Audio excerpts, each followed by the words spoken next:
Bom dia, bom dia, bom dia. Sejam todos bem-vindos. Antes de mais nada, convidar os irmãos a estar abrindo a Bíblia ali. Quem está com o celular, ligar o celular.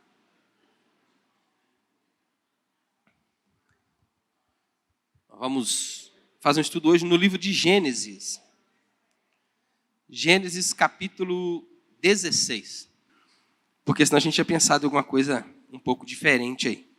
Mas que o Senhor possa, em nome de Jesus, falar aos nossos corações. Nós vamos estudar o livro de Gênesis, capítulo 16. Nós vamos ler todo o capítulo e aí tirar alguns ensinamentos para nós. E no final, se Deus quiser, uma aplicação. Pretendo fazer apenas uma aplicação a respeito desse texto. A gente vai entender o contexto, entender o que estava acontecendo, tudo isso aqui. E depois a gente vai, então, tirar aí uma aplicação para a nossa vida, em nome de Jesus. Vamos lá? Todo mundo encontrou? Gênesis capítulo 16. Leiamos. Diz assim: Ora, Sarai, mulher de Abrão, não lhe dava filhos.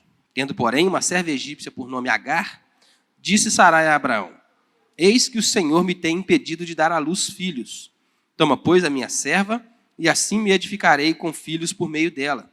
E Abraão anuiu ao conselho de Sarai. Então, Sarai, mulher de Abraão, tomou Agar, a egípcia, sua serva, e deu-a por mulher a Abrão, seu marido, depois de ter habitado por 10 anos na terra de Canaã. Ele a possuiu, e ela concebeu. Vendo ela que havia concebido, foi sua senhora por ela desprezada. Disse Sarai a Abrão: Seja sobre ti a afronta que se me faz a mim.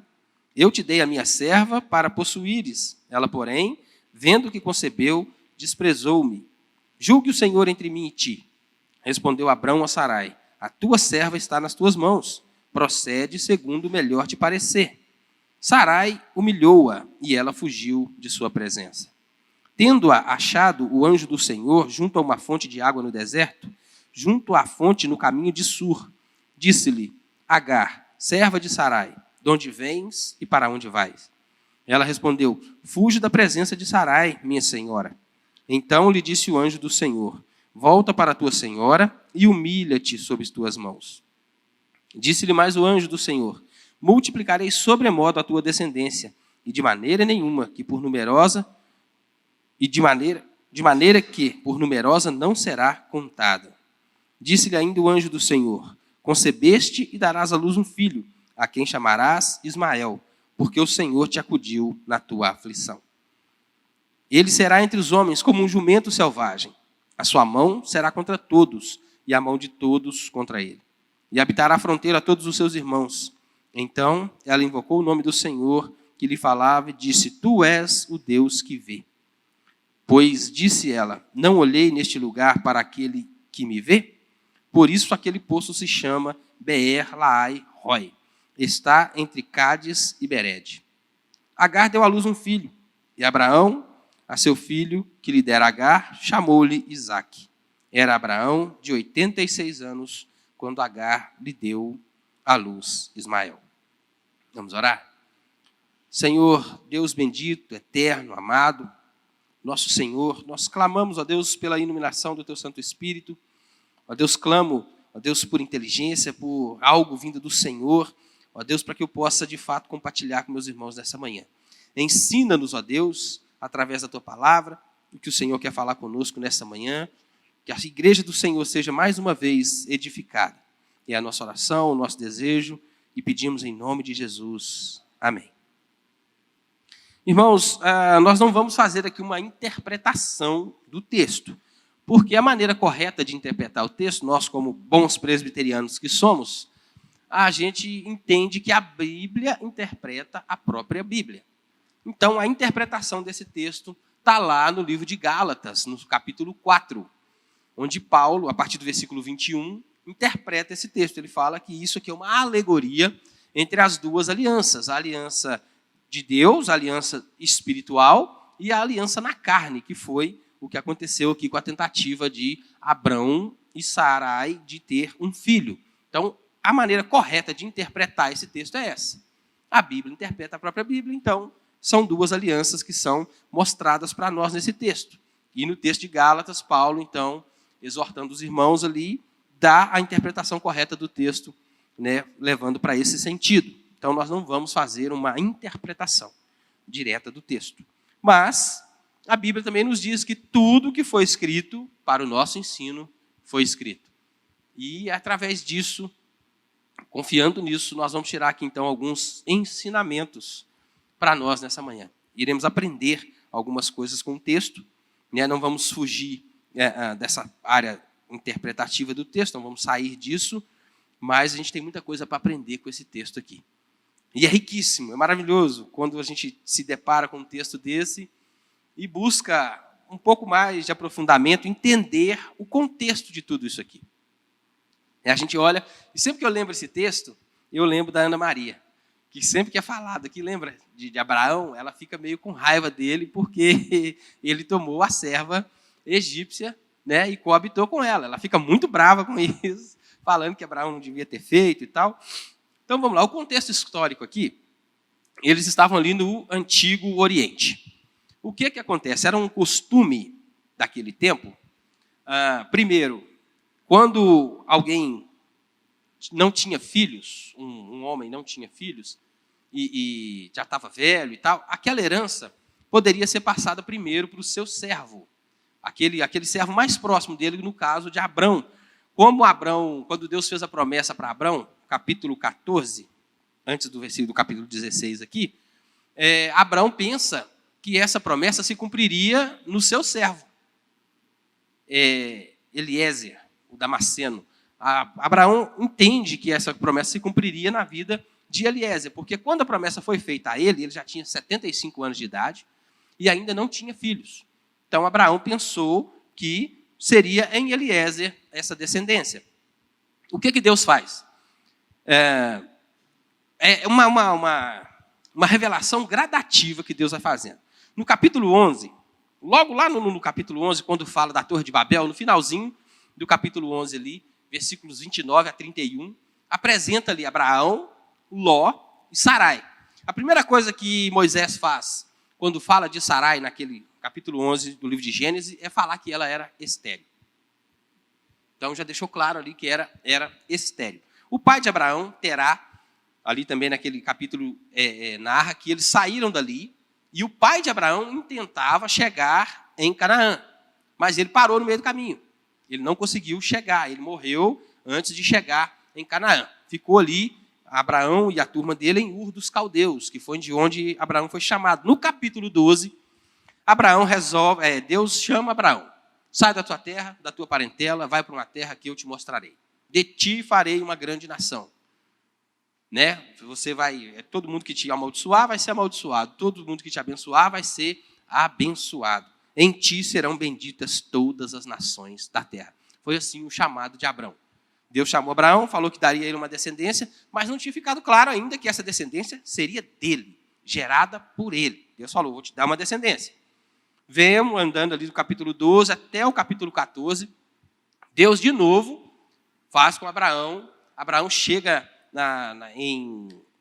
entre Betel e Ai.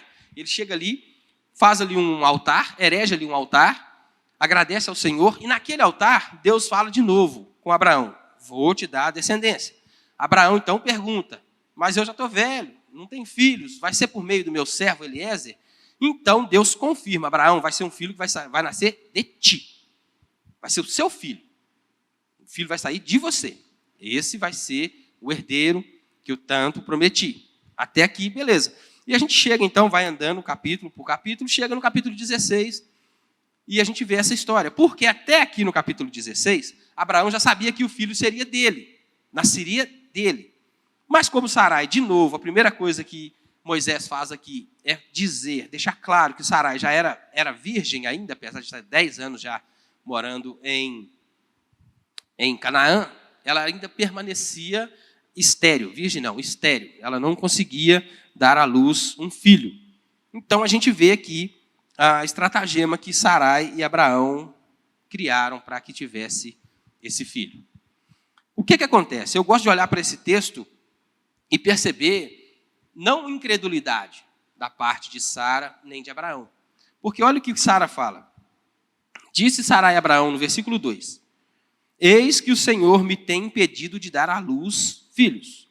Toma, pois, a minha serva, e assim me edificarei com filhos por meio dela. E Abraão anuiu ao conselho de Sarai. Nota que Sara entende que o Senhor havia impedido ela de ter filhos. Mas ela cria, ela acreditava que Deus daria filhos a Abraão. E o que ela faz então? Num ato ali meio que de desespero, é claro que a gente vai ver, quando formos fazer a aplicação desse texto, né, que Deus queria algo além de Sara e de Abraão. Mas, por causa do contexto, eu não posso ter filhos, e Deus prometeu que vai dar um filho, então, vou te dar minha serva e você coabita com ela. Isso era um costume também no Antigo Oriente. Há um documento chamado de... Rapaz, estava na ponta da língua. Código de Hammurabi.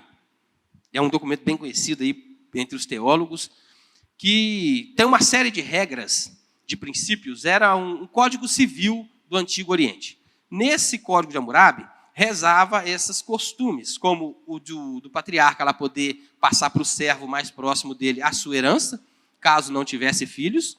Essa prática também da esposa, né, com o consentimento da esposa, se a esposa oficial, se a primeira esposa assim consentisse, ela poderia pegar uma de suas servas, torná-la a segunda esposa de seu marido e, por meio dela, ter filhos. Todos os filhos que nascessem do casamento, da união entre a serva dela e o marido, seriam por direito da senhora e não da serva. Era também um costume. Isso constava no Código de Hammurabi. O que mais constava no Código de Hammurabi? Se a empregada, a serva, a escrava, de alguma forma se levantasse contra a sua senhora, também constava no Código de Hammurabi que essa poderia humilhá-la, rebaixá-la, fazer dela uma escrava comum, vamos dizer assim.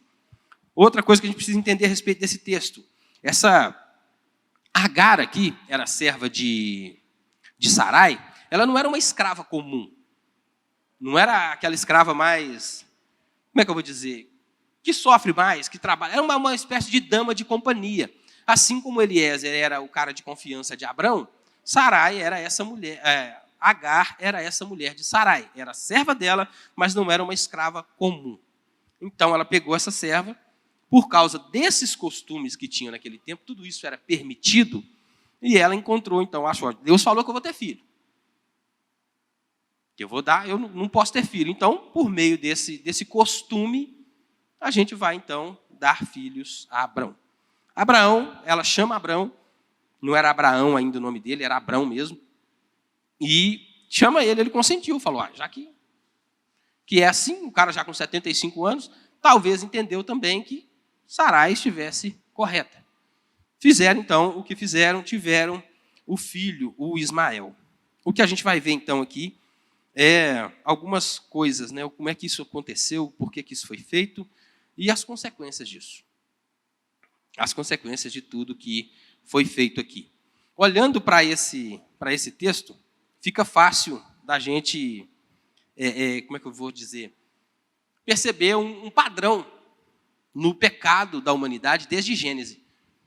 Presta atenção para você ver. Em Gênesis, a mulher viu a fruta, que era proibido. Achou aprazível, os olhos dela gostaram daquilo. Ela pegou, comeu e deu para o marido. O cara comeu, o pecado aconteceu e aí desandou tudo. Não tem um padrão aqui? Sara olhou para Agar, ela pode ser a que vai me dar filhos. Gostou da ideia, apresentou para o marido a proposta, o marido aceitou e, de novo, a gente tem a consequência que tem até hoje, né?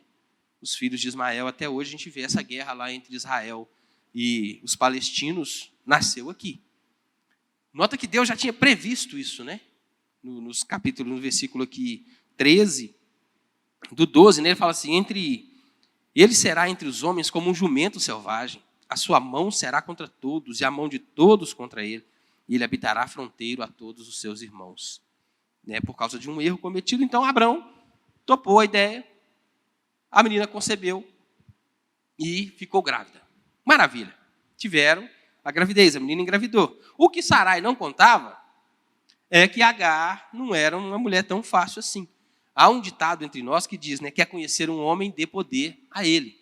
Foi o que Sarai fez com a Agar. Ela engravidou e passou dali então, quando ela engravidou, creio eu, isso é coisa minha, não está escrito no texto, não está descrito, mas presta atenção, imagina um homem de 75 anos de idade, esperando o cumprimento de uma promessa que Deus tinha feito a ele, prometeu a ele que ele ia ter um filho, dele seria uma grande nação, uma descendência bacana, ele tem essa serva, essa mulher engravida. Será que Abraão não passou a tratar ela com um pouco mais de deferência, vamos dizer assim? Eu acredito que sim. Ela começou a receber de Abrão, um tratamento diferenciado, eu creio. Porque ela estava carregando o filho da promessa na mente dele. Para ele, era o filho que Deus tinha prometido. Eu acredito que ele passou a cuidar dela com um pouco mais de carinho ali, o pessoal começou a cercar ela com um pouco mais de cuidado. E aí, então, ela sendo uma mulher soberba, difícil, ela passou, então, a humilhar a sua senhora. Porque você não pode ter filho, eu posso. Né? Eu estou grávida aqui. Ó. Tá vendo? Aí começou a jogar em cima da Sara esse problema. Jogar na cara dela, falar mal e tratar ela com desprezo. Olha só, a serva começou a desprezar a senhora. Sarai não tinha pensado nisso quando resolveu dar a menina para Abraão, né? Vai lá, vai ter filho. E ela falava, por meio dela eu serei edificada. Ela não contava com a dificuldade com a pessoa de Agar. A gente precisa lembrar também que Agar, ela muito provavelmente foi dada a Sara como serva naquele episódio em que eles foram para o Egito, lembra? Que Abrão mentiu. Olha, se eu chegar lá, você vai falar que é minha. Teve fome na terra. Né? Abrão, então, pegou a família, foi todo mundo para o Egito para que se sustentassem ali. Então, o rei lá que queria, né, ter algo com Sarai, pegou e passou, então, a dar a ela muita coisa, muitas riquezas eles conseguiram na terra do Egito, e de lá, essa serva veio, Agar veio no meio dessa comitiva de Abrão. Né, já ali, ele já tomou uma atitude, logo naquele episódio, né, que teve fome na terra, mas o Senhor falou que era com ele. Não é verdade? Que iria sustentá-lo, ele não confiou tanto assim, foi para o Egito e trouxe essa serva. E aqui a gente vê, então, o que aconteceu. Ela começou a desprezar Sara. Aí acontece algo interessante. De novo, a gente volta lá e vê se não é um padrão em Gênesis. Sara vira para Abrão e fala, ó, seja sobre ti a afronta que essa mulher me faz. Daqui eu tirei essa ideia de acreditar que Abrão tratava ela de uma forma diferente. Porque senão Sara não ia falar para Abrão, falar assim, olha, seja sobre ti essa afronta. A culpa é sua. Está vendo o que você me fez? Então, por isso eu acredito que Abrão tratava, sim, essa serva egípcia com um pouco mais de cuidado. Então, Sarai, chega para Abrão e fala, seja sobre ti a afronta. Abrão tinha, nesse momento, quando Sara chega para ele, apresenta para ele, né, fala, olha, o problema é seu, olha o que ela está fazendo comigo. Aqui, Abrão tinha chance, teve a oportunidade de encerrar essa briga, de acabar com esse problema.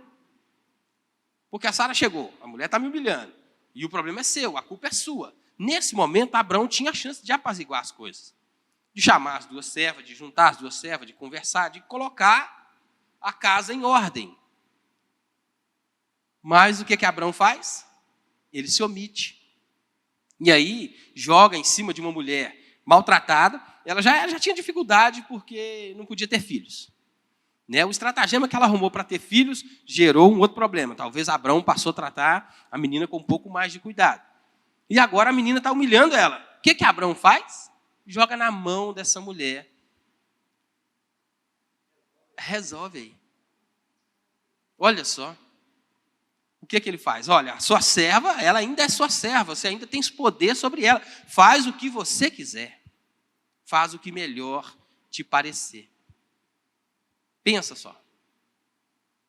uma mulher já de idade, que não podia ter filhos, acreditou que aquilo iria resolver o problema dela, vê, creio eu, tá? Isso, de novo, sou eu que acredito, vê o marido tratando a serva com um pouco mais de cuidado, porque estava grávida, né? Olha para a sua situação estéril, não podia ter filhos, e agora a serva maltratando ela. Teve oportunidade, a faca e o queijo na mão. Aí tem uma bomba aqui, isso aqui é uma bomba atômica, né? Uma senhora vingativa e uma serva tupetuda. Porque essa Agar não era fácil, não. O que Sarai faz, então? Pega e humilha essa mulher.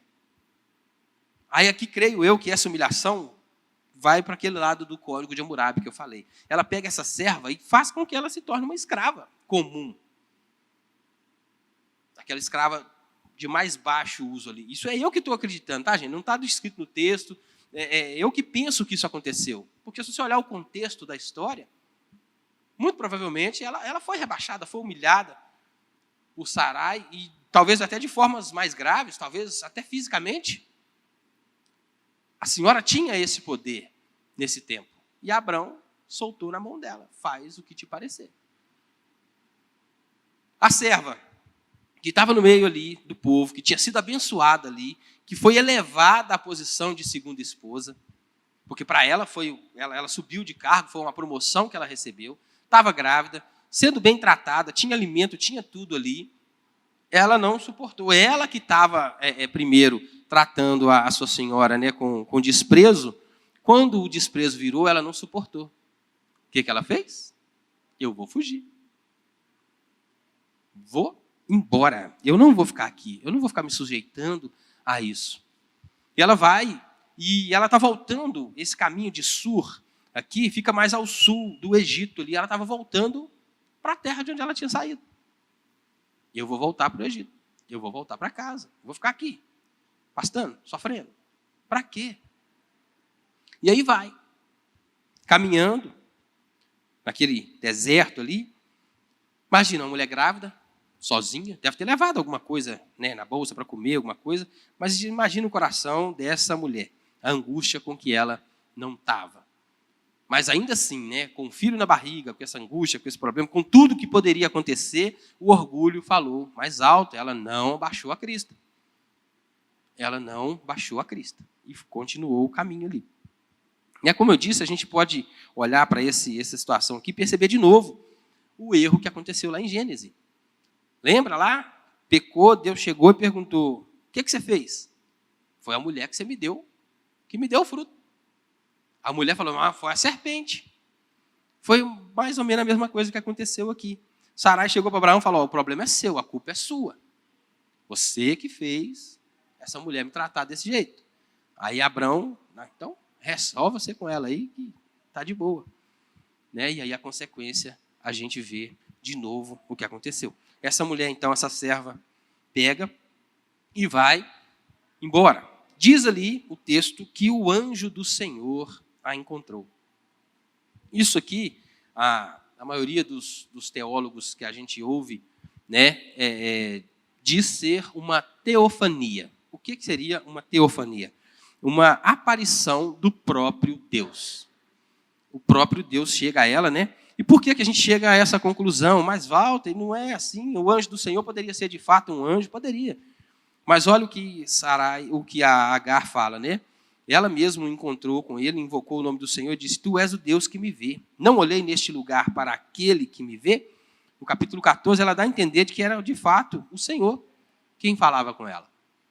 Então a gente acredita que sim, era uma teofania. Deus se apareceu ali para Agar e falou com ela. Olha como é que, de novo, eu olho e vejo alguma semelhança.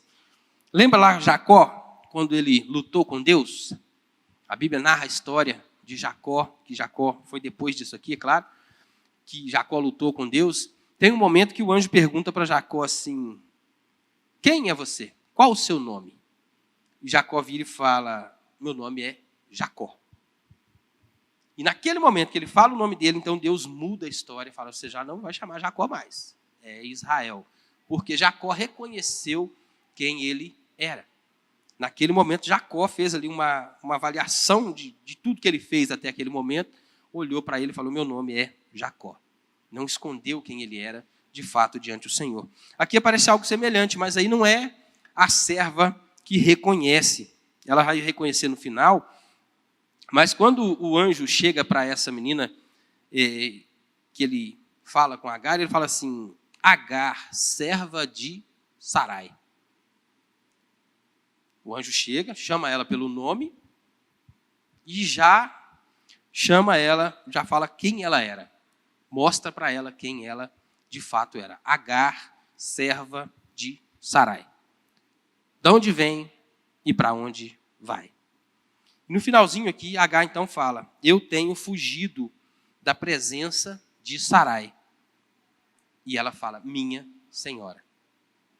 Então, nesse diálogo breve aqui, o anjo faz com que Agar entenda o lugar dela. Primeira coisa que ele faz, ele chama ela pelo nome e mostra para ela a condição que ela se encontrava. Agar, serva de Sarai. E no final aqui, então, ela acaba aqui reconhecendo que ela de fato era serva. Então o anjo fala para ela: volta e humilha-te sobre as tuas mãos. Volta para lá. Sofre o que precisar sofrer. Fica lá, debaixo da serva, debaixo do jugo de Sarai, sua senhora. Porque esse menino que está aí, eu vou fazer dele uma grande nação. Deus faz para Agar a mesma promessa que ele tinha feito para Abrão. Vou te multiplicar a sua descendência. Vai ser um grande povo, vai sair de ti. E aí ele faz o mesmo com Agar. Volta para lá, fica lá, se humilha lá, que eu vou fazer desse menino um grande povo. Isso aqui, essa promessa de Deus, não creio eu que não é por causa de Agar, mas sim por causa daquilo que Deus já tinha dito a Abrão.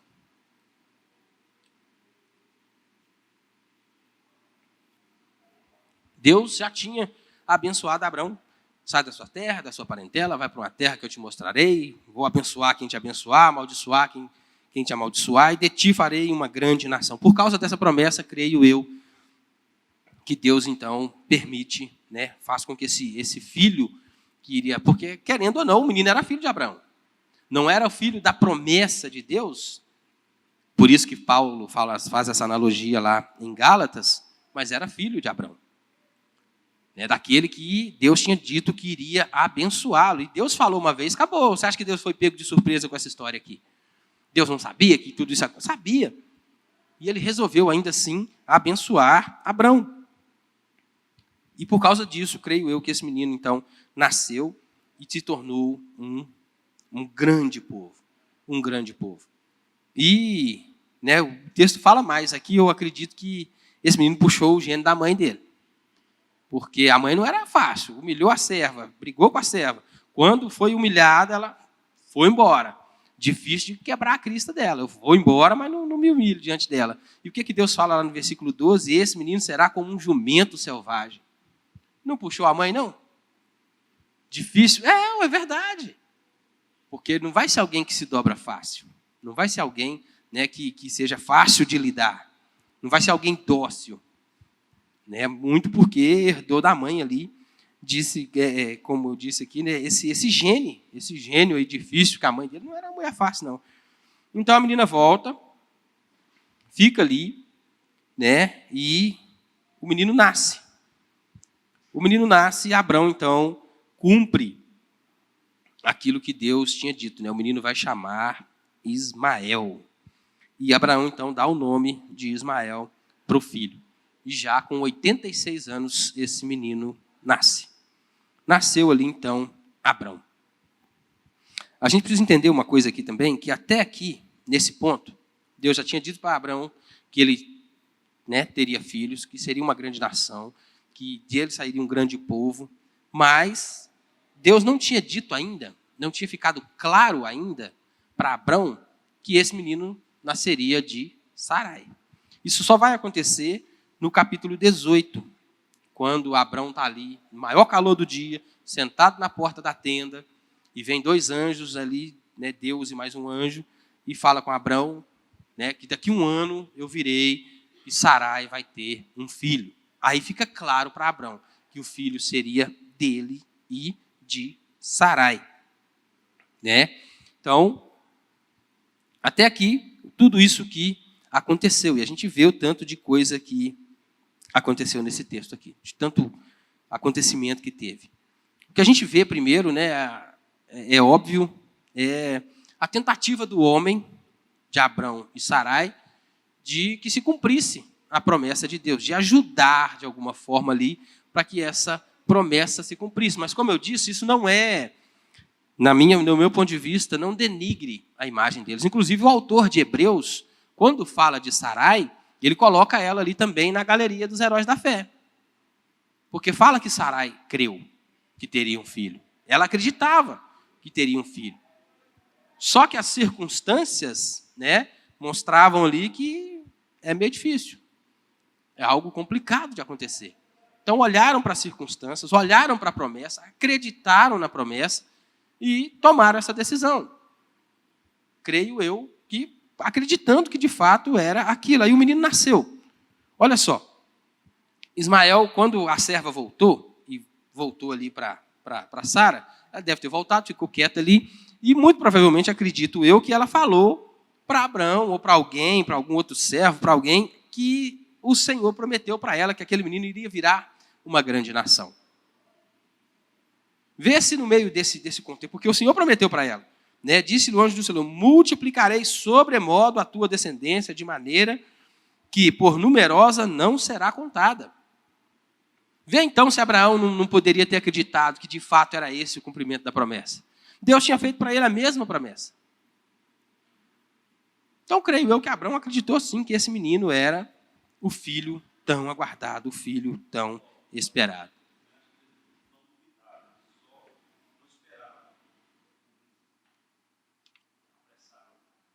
Apressaram, né? E aqui é o que eu quero onde chegar, no que eu falei que seria, a gente faria uma só aplicação a respeito desse texto. Como eu disse, Gênesis 11, Moisés mostra Sara estéril. As coisas vão acontecendo. Gênesis 12, Abrão sai da sua terra. Gênesis 14, Deus promete para Abrão que ele ia ter um filho, que dele seria uma grande nação, muita gente viria dele. Abrão acredita que era Eliezer quem iria cumprir essa promessa. No capítulo 15 aconteceu algo extraordinário, né, que eu acho bacana a gente entender o que acontece no capítulo 15. Abraão fala assim: eu já estou velho, o Senhor falou que eu vou ter filho. Eu acredito nisso. O texto fala que Abraão creu, no capítulo 15. Abraão creu e isso lhe foi imputado por justiça. Mas Abraão pede de Deus uma prova. Então, me prova que isso vai acontecer. Eu quero ter certeza que isso vai acontecer. Olha o que acontece. Deus manda Abraão pegar ali uma série de animais, inclusive esses animais, uma pomba e uma rolinha. Ele pega esses animais, corta esses animais ao meio, leva ali para o altar, para o primeiro altar que ele tinha erigido ao Senhor. Deve ser muito provavelmente de frente a esse altar. Ele coloca esses animais no chão e fica ali aguardando o Senhor aparecer para ele. Por que isso acontece? De novo, o tal do Código de Hammurabi nos ajuda a entender isso. Quando, naquele tempo, um rei queria fazer com um povo ou com determinada pessoa um acordo, o que eles faziam? Isso partia de cima para baixo, não era de baixo para cima. Era quando alguém maior, alguém superior queria fazer um acordo, uma promessa, selar um pacto com alguém. O rei, então, ia lá e falava com o povo: nós vamos fazer um pacto. Vai ser assim, assim, assim, assado.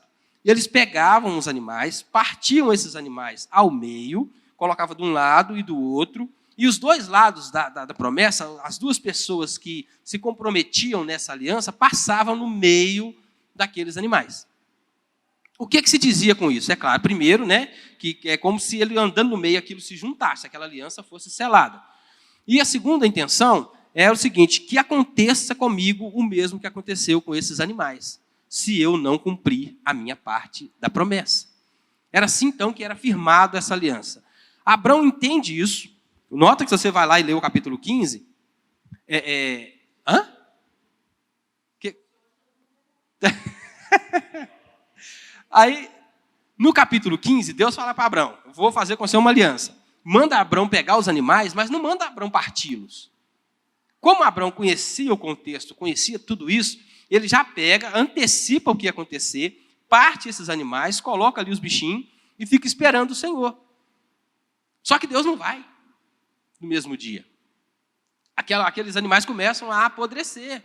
E aves de rapina começam a circular aquilo ali, Abrão espantando aqueles animais, colocando eles para correr. Chega um momento que Abrão não aguenta mais e pega no sono, um sono profundo. E o texto ainda narra que ele teve uma angústia muito grande. Uma angústia, sobreveio sobre ele uma angústia muito grande. E ele pega no sono, não consegue e dorme. Quando Abrão acorda, o que está acontecendo? Está passando no meio daqueles animais uma espécie de fogo. Era o Senhor andando no meio daqueles animais e dizendo para Abraão, eu vou te dar uma descendência. Essa aliança sou eu que estou firmando. É como se Deus se amaldiçoasse, dizendo assim, se eu não fizer, que seja feito comigo o que foi feito com esses animais. E só o Senhor passa pelo meio, o Abraão não passa. Só o Senhor caminha entre aqueles animais, porque é Ele mesmo quem garante a aliança que Ele fez.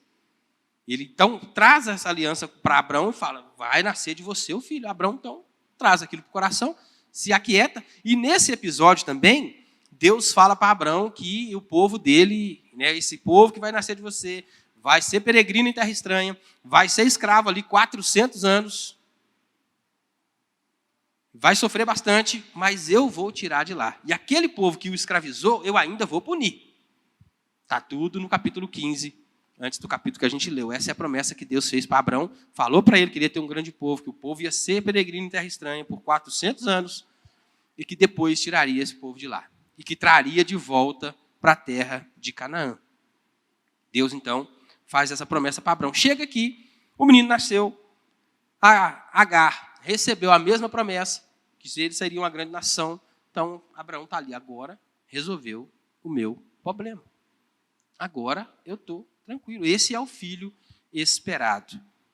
E o que a gente pode aprender com isso, né? Apesar de... Primeira coisa, a gente não se meter nos planos de Deus. Entender que se Deus prometeu, se Deus falou que vai acontecer, vai acontecer. Mas, Walter, como é que eu sei que Deus falou que vai acontecer? Tem mais ou menos aí umas 8.000 promessas na Bíblia. Se está escrito aqui, se é de Deus para a sua vida, vai acontecer. Vai acontecer. Desde que seja que o Senhor falou que vai acontecer. Né? Deus nos ouve na sua grande misericórdia, nos ajuda aí e tudo, mas a vontade é dele, a soberania é dele, ele é o Senhor. Mas a grande aplicação que eu queria chamar a atenção aqui, irmãos, eu me lembro de Romanos 12, 1 e 2, eu gosto demais desse texto, mas o versículo 2 diz assim, não vos conformeis com este século, mas transformai-vos pela renovação da vossa mente, para que experimenteis qual seja a boa, agradável e perfeita vontade de Deus. Por que eu me lembro desse texto? Porque Abrão e Sarai estavam ali no meio de uma cultura pagã, que a gente entende, né, que tudo isso aqui hoje não se aplicaria mais, dificilmente, né, a gente conseguiria conceber todos esses acontecimentos nos nossos dias. Mas Abrão e Sara olham para aquela cultura e o que eles fazem? Eles se conformam a ela. Conformar não é na questão de aceitar, o texto de Romanos não está falando da questão de aceitar, mas de se tornar igual, tomar a mesma forma. E o que Abrão e Sara faz? Toma a mesma forma daquela cultura. E aí se esquecem, por alguns momentos, né, que o Senhor chamou ele para uma aliança, mas era separado, não era igual. O que Abrão não entendeu, o que Abrão não absorveu, é que o Senhor chamou ele para uma aliança superior, para algo diferente do que aquele povo. Senão Deus não tinha mandado ele sair daquela terra. Saiu de um lugar e ir para o outro, para quê? Para se manter igual? Para se manter fazendo as mesmas coisas? E Deus então fala, aí Abraão não ata para isso, não atina para isso. E como era permitido, como era algo cultural, como fazia parte daquele tempo, ele então se envolve com aquilo. E tenta, com fé, creio eu, né? Mas atrapalha os planos de Deus, porque o que Deus queria para Sarai, creio eu, quando ela fala, então Sarai, mulher de Abrão, disse, quer ver? O Senhor tem me impedido de dar à luz um filho. O que Deus queria para Sarai é que ela entendesse que essa dificuldade de ter um filho é para gerar nela fé, confiança, que Deus é o Deus do impossível, que Deus pode fazer o impossível na vida de quem Ele quer. Ela creu, mas não dessa forma. Ela acreditou que Deus daria filho, mas ela não gerou nela essa fé, essa confiança de que dela poderia sair um filho. Difícil também, né, gente? Mulher já de idade, já 75 anos, já as regras já tinham cessado, acabado. E aí a gente olha e fala, né? Talvez no lugar dela, quem não teria feito a mesma coisa? É claro, a gente tem que ser honesto quanto a isso. Mas o que eu quero chamar a atenção? E, inclusive, a Carol falou disso ontem lá. Ela teve um sonho, né, Carol? Com o reverendo lá. E ela chamou a atenção para aquilo que eu quero chamar a atenção hoje, para a igreja hoje, que a gente precisa parar e prestar atenção.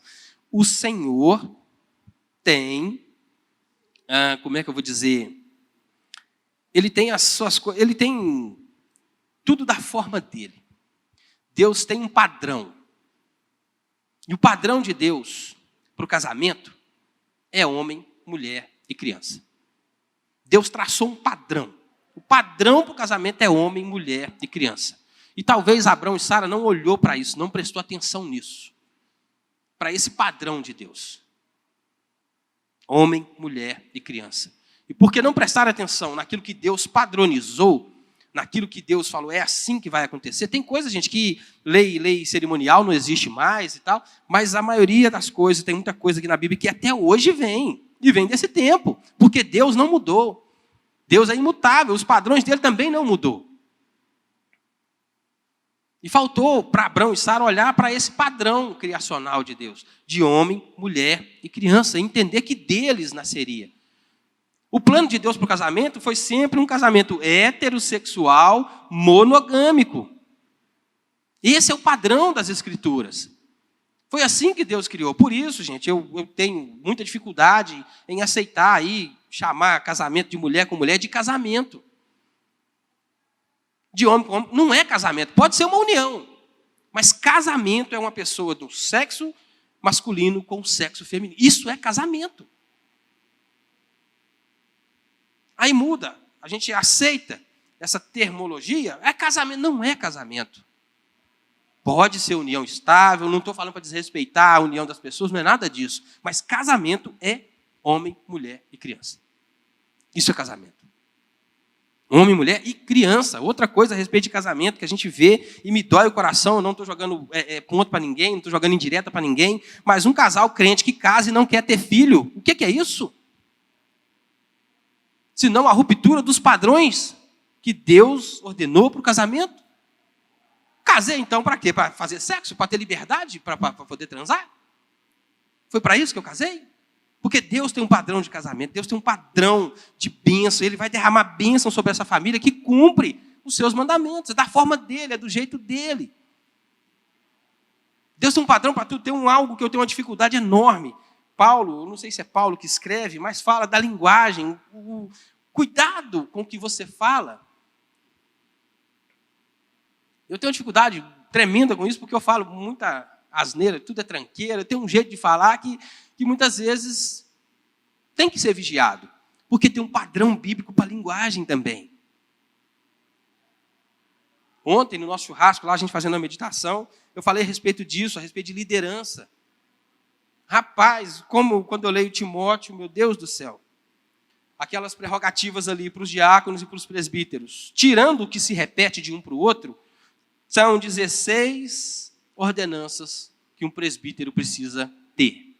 16 qualidades, 16 características que um presbítero precisa ter.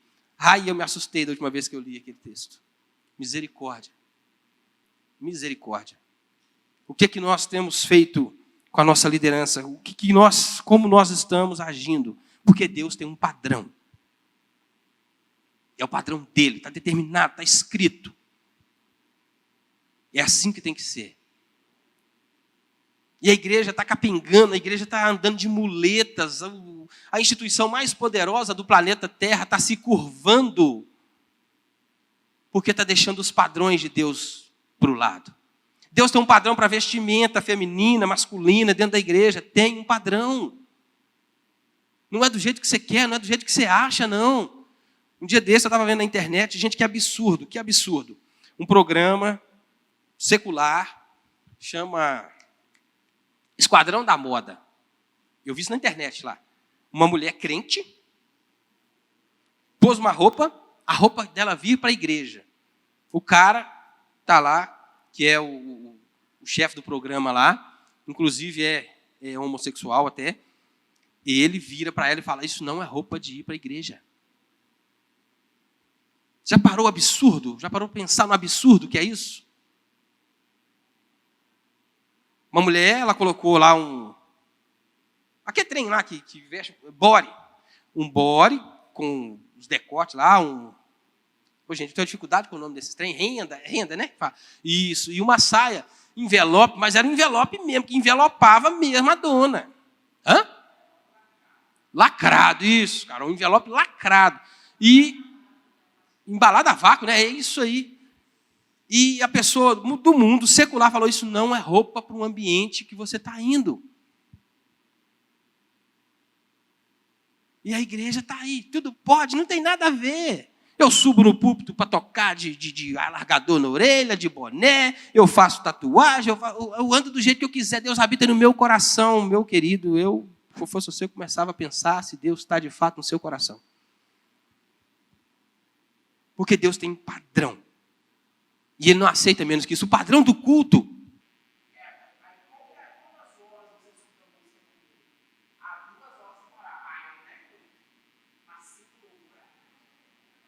Gente, esse negócio de música é tão sério que Platão já falava disso. Do padrão vibratório que tem na música, o que aquilo causa dentro do ser humano. O que aquilo causa em você. Você é a soma daquilo que você vê, ouve. Você vai viver isso. Você vai ser a soma de tudo isso. Ah, mas ouvir música do mundo não tem nada a ver. Tem música do mundo. Eu ouvi isso de boca de pastor. Tem música de crente ruim. E tem música do mundo boa. É? Ô, gente, tem, mas peraí. Não dá, entende? Rapaz, aí quando eu lembro disso, eu lembro daquele texto do jugo desigual. Rapaz, olha o que fala, aquele texto é tão mais profundo do que ele é aplicado na igreja. Que união há entre luz e trevas, entre Cristo e o maligno.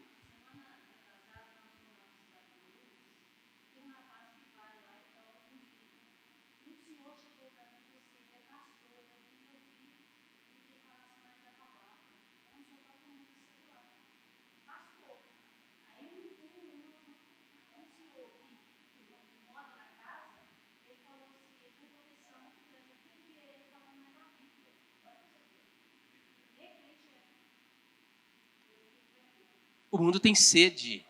O mundo está com fome. Sede do verdadeiro evangelho. Ô, gente, eu estava na porta de uma igreja, quinta-feira, com um irmão, e estava lá tendo uma formatura, não sei o que era, e a gente viu, depois do culto, o pessoal saindo da igreja. Não tem diferença nenhuma do pessoal saindo de um show sertanejo. Não tem diferença. Mas não estou dizendo aqui que a gente tem que ser quadradinho, eu não estou pregando legalismo, gente. Eu só estou falando que existe um padrão bíblico que o mundo clama por ele e que é o nosso papel como igreja mostrar esse padrão. Porque é isso que vai atrair as pessoas. A gente quer pintar a igreja, perdão, o pastor Rony não gosta que fala, mas a gente quer pintar a igreja de parede preta, quer pôr luzinha bonitinha lá na frente, quer fazer isso e aquilo para atrair o povo, mas o que tem que atrair o povo é a Bíblia, é o Evangelho, é a minha vida, o meu jeito de viver, meu jeito de andar. E isso tem me chamado a atenção demais, misericórdia. Eu clamei por misericórdia de verdade, fazendo o estudo do livro de Eclesiastes, aquilo mexeu demais comigo. E eu fui ler Timóteo, falei, meu Deus do céu, misericórdia.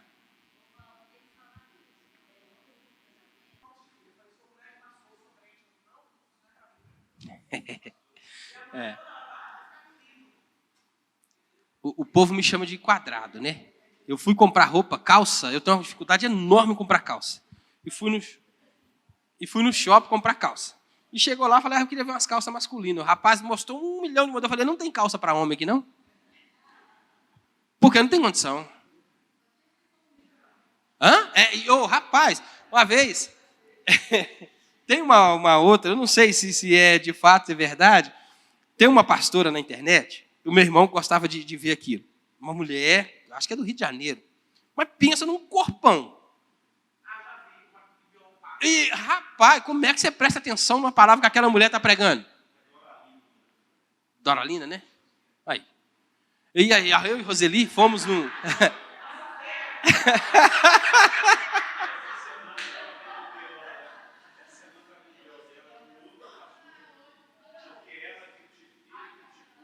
O jeito dela vestir.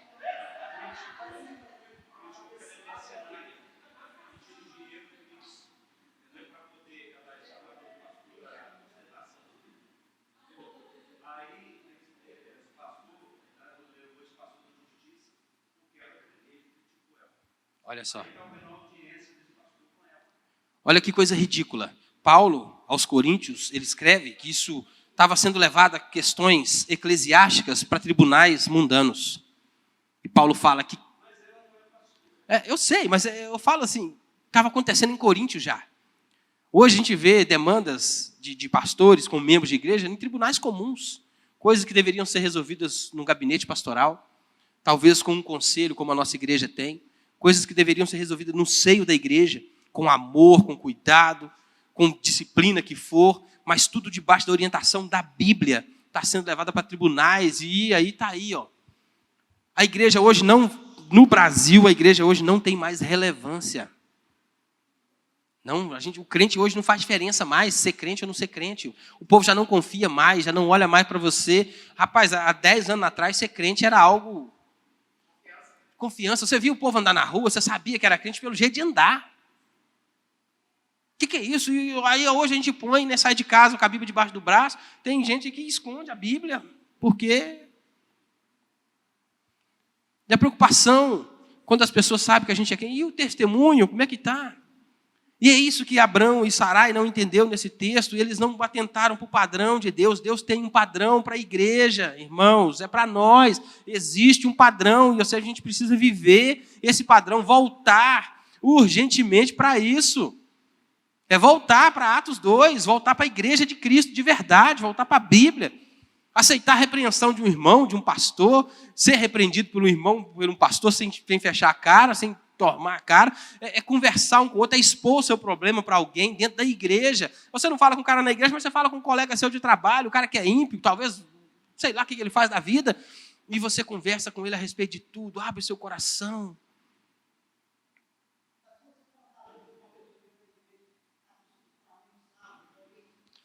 E esse é o problema da igreja, é isso que precisa mudar. Se você fala dentro da igreja, você chama um irmão, conversa com o irmão, conta o seu problema para ele. Em vez de ele te ajudar em oração, de te aconselhar, a igreja daqui a pouco está todo mundo sabendo. Isso era uma luta que eu tinha no PG. Eu sempre falava isso no pequeno grupo. Gente, a gente precisa criar um ambiente de confiança, onde a pessoa pode abrir o coração aqui e ficar aqui. Seja qual for o drama, seja qual for o problema, por maior que ele seja. A pessoa tem que acreditar que aquilo é um ambiente onde ela pode falar. Onde ela pode se expor. Porque está cheio de gente doente aqui dentro. Doente de alma, doente de espírito. Pessoas que não conseguem perdoar, que não liberam perdão, que foram maltratadas, humilhadas, e só olha para o errado e a gente não consegue corrigir essas coisas. Cadê a comunhão? Não existe mais. Porque não há verdade. Inclusive, verdade hoje nem existe mais, né? Eu vi um absurdo um dia desse aí, uma mulher americana lá falando que agora falar que 2 mais 2 é 4 é racismo. Sério? Olha o absurdo, olha o que o mundo virou. E a gente está aqui como igreja e está tomando a forma, está se deixando moldar por tudo que está aí fora. O que a gente tem feito? Olha os nossos filhos na escola, o que esses meninos estão aprendendo, o que está acontecendo. O menino precisa ter firmeza, saber que não é assim, está errado, e não ter medo de falar que está errado. Vai ter consequência? Vai. Mas cumpre-me antes agradar a Deus do que aos homens.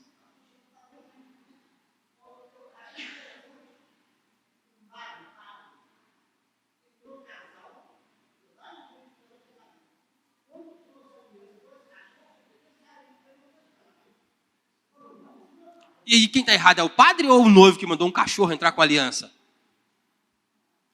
E se você olhar na internet, a crítica é para o padre. A crítica é para o padre.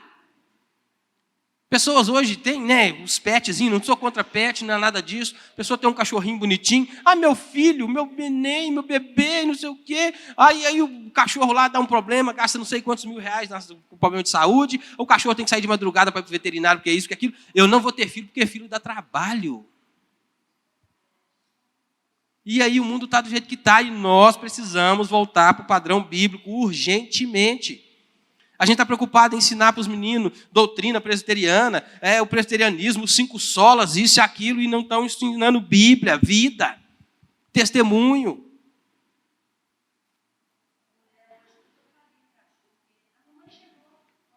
Olha o que está acontecendo. E aí a gente vê, por causa dessa falta de olhar para o padrão, olha o que acontece hoje, gente.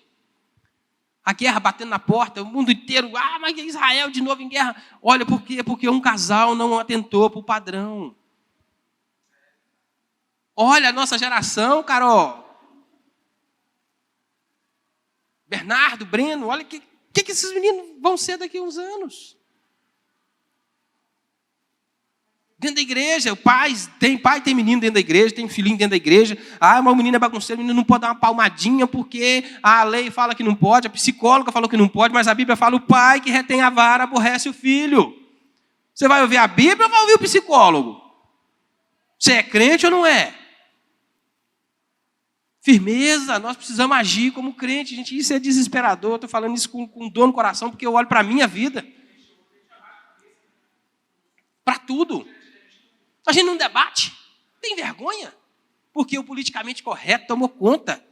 Você não pode falar que fulano está errado. Você não pode falar isso porque magoa, porque dói. Que doa, se for por amor àquela pessoa, se for por amor ao Evangelho, se for para testemunhar do Senhor Jesus Cristo, que doa. Porque o Evangelho, quando é pregado, ele causa alguma coisa em alguém. Nem que seja repulsa, mas ele mexe com alguém. Quando é o Evangelho de Cristo, ele mexe com alguém. Ou para santificar, ou para tornar mais tranqueira ainda. Mas que ele faz alguma coisa, ele faz.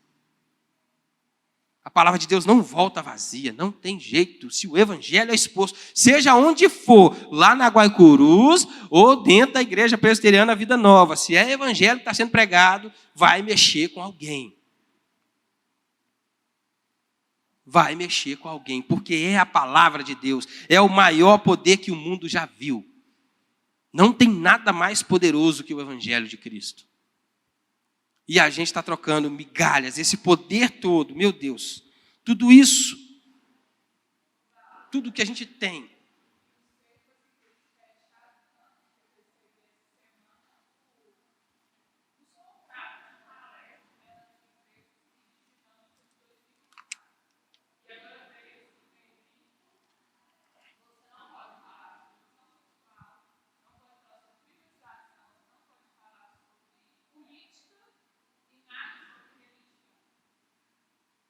Daqui a pouco você não vai poder falar.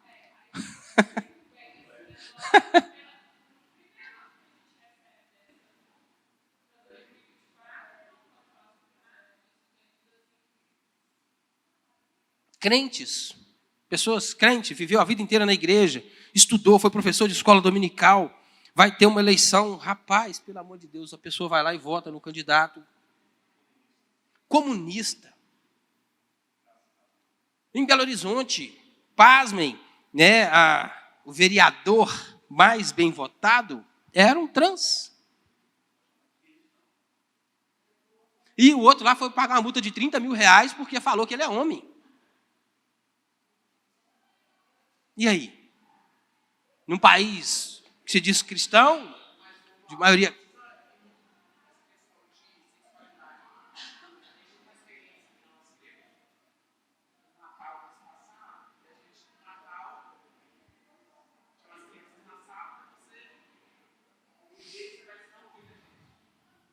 Jesus nasceu, né?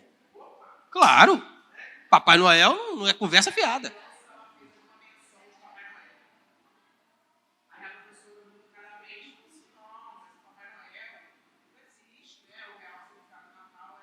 Jesus.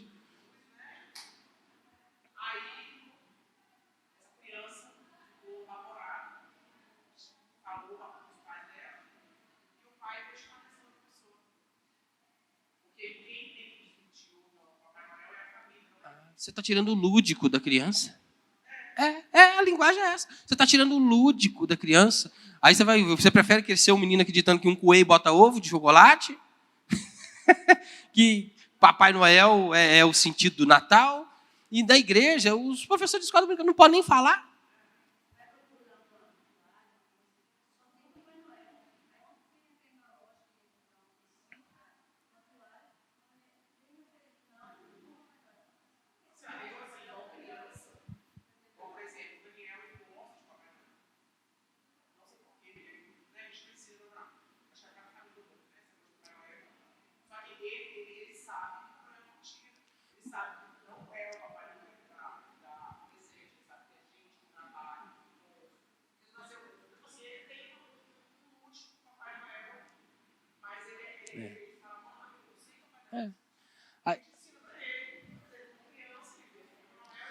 Aí a Bíblia fala, Carol, que o homem conhece da coisa do homem. E o espírito conhece o que é espiritual. Tudo que o homem cria vai chamar a atenção do outro homem. Papai Noel é uma criação humana. Ele não é um bichinho fofinho? Ho, ho, ho, não é legal? É. Não é uma figura paterna? É legal, a gente não pode negar isso. Uma carinha de bom? Pois é, mas...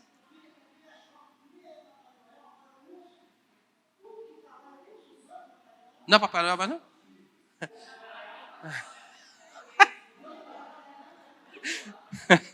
Então, gente, terminando aqui, essa é a aplicação que eu gostaria de fazer desse texto. A gente leu uma série de narrativas, uma série de acontecimentos que aconteceu, coisas sérias, mexeu com a vida de pessoas, mexe com a vida de nações até hoje, porque os padrões não foram seguidos. O padrão de Deus não foi observado. Só que nós temos algo que Abraão não tinha. Nós temos a Bíblia. A história de Abraão está aqui para nos ensinar. E tantas outras histórias. Acho que nós vamos ser muito mais cobrados que Sodoma e Gomorra foi. Como o próprio Cristo disse. Com muito mais rigor. Porque o que nós temos hoje, os primeiros cristãos não tinham, não. Ele estava escrevendo essas histórias aqui. Estevão, quando morreu, não tinha isso aqui, não. O rigor vai ser muito maior para nós. E o juízo de Deus começa pela casa dele. A gente precisa atentar para essas coisas com muita urgência. Jesus está voltando. Não é brincadeira. E a igreja não tem sido relevante mais. Nós não temos feito no trabalho. O povo esconde que é crente. O povo não fala que é crente. Não estou falando para você ir comprando briga com o seu chefe, brigando com ele, mas ninguém fala mais, ninguém tem segurança. Nas escolas, eu hoje falei com a Roseli, falei, eu não estou caçando mandar menino para a faculdade, não. Se a gente fizer um tecnólogo e pôr esse menino com uma profissão para ele trabalhar, é muito mais lucro. Porque a própria prova de admissão do Enem já virou um trem ali que, para você conseguir passar na prova daquela, você tem que conhecer tudo aquilo que está ali, porque é só tranqueira. Misericórdia, sério. Aí foi chamado lá, o chefe do Enem, lá da prova, foi chamado lá numa sabatina lá dos deputados ou do Congresso, não sei. E o tanto que aquele homem ouviu, ideologia purinha. E aí, como é que a gente está? A gente ainda continua assistindo novela da Grobes. Programa da Grobes. A gente continua. A gente continua fazendo essas coisas porque não tem nada a ver. É só uma novela, é só uma música, é só uma roupa, é só uma tatuagem, é só um brinco, é só uma camisa, é só um cropped, é só um shortinho, é só uma sainha. É só e é só. Nada a ver. Não tem nada a ver mesmo com a palavra de Deus. A igreja hoje não tem nada a ver com o que a Bíblia fala de igreja. Eu falo por mim, eu não estou jogando pedra em ninguém. Eu hoje não tenho nada a ver com aquele cara que converteu aqui há 9 anos atrás. Não tenho mais. Porque a gente vai deixando passar. A gente vai deixando se acomodar. A gente está precisando voltar. Voltar para os ensinos dos apóstolos. Voltar para o que a Bíblia diz, que é igreja.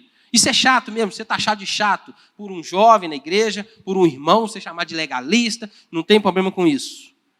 Mas eu quero, em nome de Jesus, que Deus tenha misericórdia, que eu possa voltar para os caminhos de Deus, de verdade. De verdade.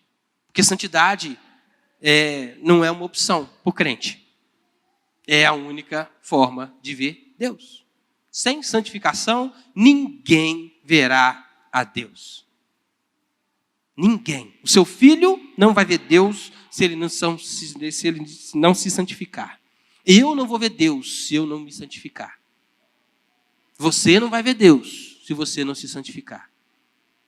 Então, rogo-vos, pois, irmãos, pelas misericórdias de Deus, que apresenteis o vosso corpo como um sacrifício vivo, santo e agradável a Deus, que é o vosso culto racional.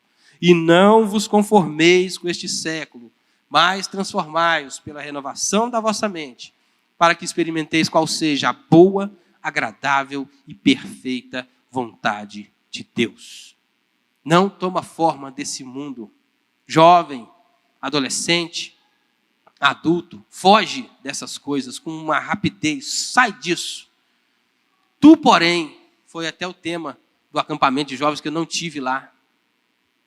Tu, porém, sai do meio desse povo. Não estou dizendo que nós vamos deixar essa igreja de ser aquele povo recolhido, separado, não é isso que eu estou dizendo. Nós somos separados, fomos separados, né? Porque a igreja é isso, fomos chamados para fora. A gente fala chamado para fora, o nosso chamado é de ir para lá, mas nós fomos chamados para fora do mundo. Chamados para fora de lá. Vocês não são do mundo porque de lá eu vos tirei. E aí a gente quer fazer igual o filho pródigo lá? Será que depois de tudo que passou a gente vai voltar para lá? Cuidado, irmãos, nós estamos trocando o maior tesouro do mundo por migalhas. Migalha. Tem que, não é nada. Vai ficar. E muita coisa que você está juntando, a Bíblia também fala, Eclesiastes fala, você está juntando aí, mas outra pessoa vai usar. Perde tempo com isso não. Vive para o Senhor enquanto ainda dá tempo. As trombetas estão soando, estão chamando, está falando com Paulo agora ali. As trombetas estão soando. Enquanto a trombeta está soando, é sinal que dá para você se arrepender. E a gente precisa, com muita urgência, se arrepender. Hã? Depois da trombeta, aí é a ira de Deus. Aí é a ira de Deus. E você que está na igreja aí, ó, que está vivendo essas coisas, está fazendo essas coisas aí. Ah, mas eu faço e minha vida continua abençoada. Eu casei, não tenho filho, meu casamento é uma bênção, porque eu escolhi assim. Eu faço isso. Cuidado! Romanos 1 vai dizer que Deus deixa o homem fazer a sua própria vontade como prova de juízo. Talvez isso seja juízo de Deus para a sua vida. Cuidado aí. Pare e pensa um pouquinho. A gente precisa voltar com urgência para os padrões de Deus. Padrões de Deus. Não é porque está dando certo que Deus aprova. Olha aqui. Ismael nasceu. Mas não era a vontade do Senhor. Amém?